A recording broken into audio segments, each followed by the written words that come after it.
Bismillahirrahmanirrahim. Assalamualaikum warahmatullahi wabarakatuh. Perkenalkan, nama saya Hamidah, NIM 1901040005, Program Studi Pendidikan Guru Madrasah Ibtidaiyah Institut Agama Islam Muhammadiyah Sinjai. Nah, kali ini saya akan memaparkan hasil dari laporan kegiatan pelaksanaan program magang 1 dan 2 di Sekolah Dasar nomor 1 Balang Nipa. Yang pertama yaitu profil singkat SD Negeri nomor 1 Balang Nipa.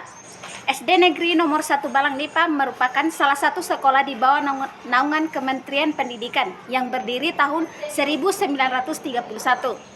SD Negeri nomor 1 Balang Nipa beralamat di Jalan Andi Petarani, Kelurahan Balang Nipa, Kecamatan Sinjai Utara, Kabupaten Sinjai, Provinsi Sulawesi Selatan, yang terakreditasi A dengan jumlah kepala sekolah 1 orang, jumlah guru 23 orang, dan memiliki jumlah siswa kurang lebih 253 orang. Nah, hasil dari magang 1 yaitu yang pertama, pengamatan langsung kultur sekolah. Dari hasil pengamatan selama magang, saya dapat menyimpulkan bahwa siswa di SD Negeri nomor 1 Balang Nipa sudah menanamkan perilaku yang baik dan sopan kepada guru, baik di dalam kelas maupun di luar kelas, dan mengenai pula membiasakan budaya 3S yaitu senyum, salam, dan sapa, meskipun masih saja ada sebagian siswa yang tidak menerapkan hal tersebut dikarenakan alasan tertentu dan kesadaran dari masing-masing individu yang kurang. Yang kedua, pengamatan terhadap unsur pembangunan kompetensi dasar pedagogi, kepribadian, dan sosial. Antara lain yang pertama, kompetensi pedagogi. Dari hasil pengamatan selama magang, saya dapat menyimpulkan bahwa guru mengetahui peningkatan siswa dan karakteristik peserta didik dan memanfaatkan teknologi komunikasi dan informasi dalam kegiatan belajar mengajar, dan perlu melakukan tindakan refleksi untuk meningkatkan kualitas belajar peserta didik. Berikutnya yaitu kompetensi kepribadian. Dari pengamatan yang saya lakukan saat magang, saya dapat mengambil kesimpulan bahwa kepribadian guru di SD Negeri nomor 1 Balang Nipa sudah sangat baik, menampilkan diri sebagai teladan yang berperilaku baik, bertanggung jawab, serta memberikan contoh siswa yang menjunjung tinggi kode etik profesi guru. Baik di guru sesama guru maupun guru terhadap staf tenaga kerja di SD, dan guru dengan orang tua siswa, saya lihat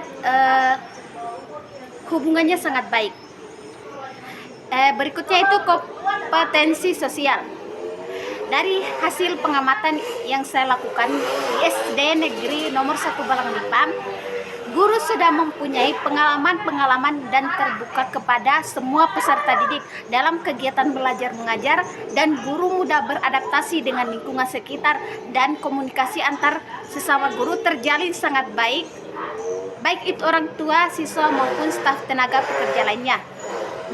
Berikutnya yaitu yang ketiga, pengamatan terhadap unsur pemerkuat pemahaman peserta didik. Dari hasil pengamatan saya di SD Negeri nomor 1 Balang Nipa, guru memperhatikan dan memahami pada karakteristik setiap peserta didik, baik itu yang tidak pandai dan maupun pandai, dan memperhatikan siswa yang aktif, begitupun sebaliknya, sangat memperhatikan siswa yang tidak terlalu maupun yang memiliki kelemahan fisik. Ini terbukti ketika saya melihat kelas 1 yang saya amati, ada seorang siswa yang memiliki penyakit jantung. Di sini saya melihat guru tersebut lebih menekankan kepada siswa tersebut karena dia fisiknya kurang bagus, dan guru yang saya amati itu sangat memperhatikan murid tersebut. Berikutnya yang keempat, pengamatan terhadap proses pembelajaran langsung di kelas. Berdasarkan hasil pengamatan saya di SD Negeri nomor 1 Balang Nipa mengenai proses pembelajaran di kelas, guru sudah mampu menguasai kelas dengan baik, mulai dari membuka pelajaran, penguasaan, hingga menutup pembelajaran. Berikutnya yaitu yang kelima, pengamatan terhadap pelaksanaan refleksi pembelajaran. Dari hasil pengamatan saya di Sekolah Dasar Negeri nomor 1 Balang Nipa, saya dapat menyimpulkan bahwa pembelajaran berlangsung sudah cukup bagus, tetapi siswa yang kurang masih belum terlalu lancar dalam banyak hal-hal yang perlu untuk diperbaiki. Yang saya dapat menangkapi pada proses pembelajaran, utamanya siswa perlu banyak belajar mengenai huruf alfabet dan cara penulisan. Ini mungkin karena alasannya yang saya amati itu masih kelas 1, jadi masih perlu untuk banyak belajar mengenai huruf, alfabet, dan cara penulisan, karena masih ada yang sedikit bengkok ke kanan ke kiri. Baik, selanjutnya itu hasil dari magang 2.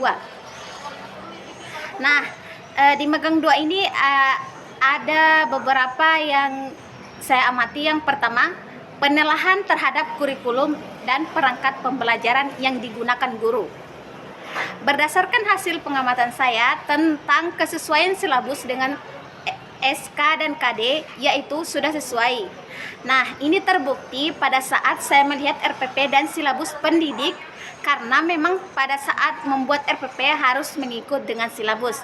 Nah, kesesuaian indikator pencapaian kompetensi berdasarkan kompetensi dasar yang ada pada silabus, kesesuaian antara materi ajar dengan kompetensi dasar sangat sesuai, karena pendidik mengembangkan materi pembelajaran berdasarkan kompetensi dasar yang ada pada silabus dan RPP.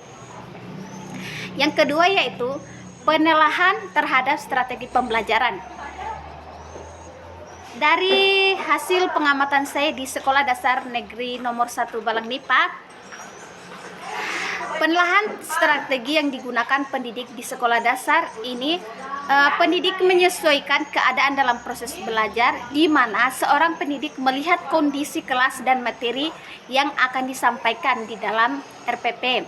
Sudah dicantumkan strategi apa yang akan digunakan pada saat proses belajar mengajar, dan apabila kondisi kelas tidak sesuai dengan apa yang telah disediakan,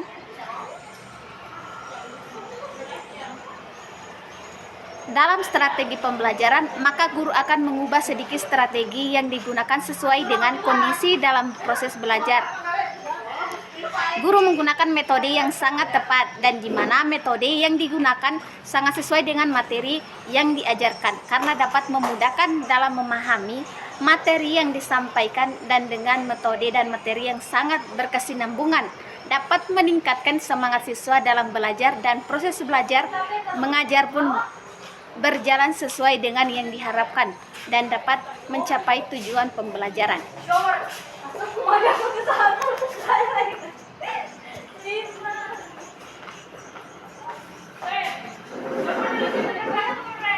Berikutnya yaitu yang kelima, pengembangan media pembelajaran. Berdasarkan hasil pengamatan saya tentang media pembelajaran di SD Negeri nomor 1 Balang Nipa, yaitu dalam proses belajar pada saat luring, pendidik telah menyiapkan laptop dan video yang sesuai dengan materi.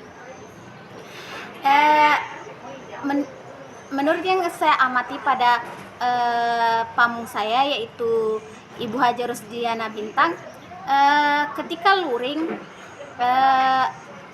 beliau menggunakan laptop dan diputarkan video mengenai materi yang pada hari itu diajarkan.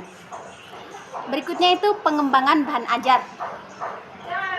Berdasarkan hasil pengamatan saya tentang kesesuaian bahan ajar dikembangkan dari kompetensi dasar, yaitu sudah sesuai, dan memang semestinya bahwa bahan ajar harus dikembangkan berdasarkan kompetensi dasar supaya indikator dan tujuan pembelajaran dapat tercapai atau terlaksana. Berikutnya yaitu pengembangan perangkat evaluasi.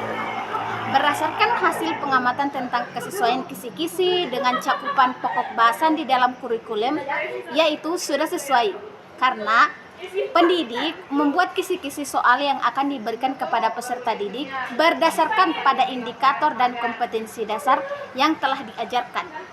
Kisi-kisi mencakup semua ranah kompetensi dalam bidang studinya, yaitu sudah mencakup semua seperti penilaian kognitif, efektif, dan psikomotoriknya. Misalnya, pada aspek kognitif, pendidik menunjuk langsung kepada peserta didik pada proses mengajar sehingga pendidik dapat menilai langsung pemahaman siswa tersebut. Nah, dari hasil pengamatan saya di SD Negeri nomor 1 Balang Nipa, SD Negeri nomor 1 Balang Nipa, saya dapat mengambil kesimpulan yaitu dari kegiatan magang 1 dan 2 yang dilaksanakan di SD Negeri nomor 1 Balang Nipa selama kurang lebih 2 bulan, saya dapat menyimpulkan bahwa kultur budaya sekolah sudah cukup baik. Kepala sekolah, tenaga pendidik, dan kependidikan sudah berantusias dalam menjalankan tugasnya masing-masing. Lingkungan sekolah yang indah dan tertata rapi membuat nyaman dalam proses pembelajaran. Selain itu, budaya 5K dan 3S yaitu senyum, sapa, dan salam yang ada di sekolah tersebut sangat baik. Setelah mengikuti kegiatan magang 1 dan 2 ini selama kurang lebih 2 bulan, saya dapat menyimpulkan bahwa mendapatkan pengetahuan yang lebih mengenai situasi dan kondisi lingkungan sekolah Madrasah Ibtidaiyah, melakukan observasi langsung akan lebih baik dan memberikan saya pengetahuan yang cukup untuk kedepannya, serta bagaimana membuat proses pembelajaran lebih aktif, kreatif, efisien, dan menyenangkan. Maka dari itu saya berharap semoga hasil dari magang 1 dan 2 ini dapat berguna bagi saya dan teman-teman ketika berada di lingkungan masyarakat nantinya. Berikut sedikit pemanis lampiran. Gambar yang pertama adalah gambar proses pertemuan tatap muka di ruangan, dan yang kedua yaitu gambar proses pembelajaran saat luring. Baik, sekian dari pemaparan saya, kurang dan lebihnya mohon dimaafkan. Billahi fisabilil haq fastabiqul khairat. Wassalamualaikum warahmatullahi wabarakatuh.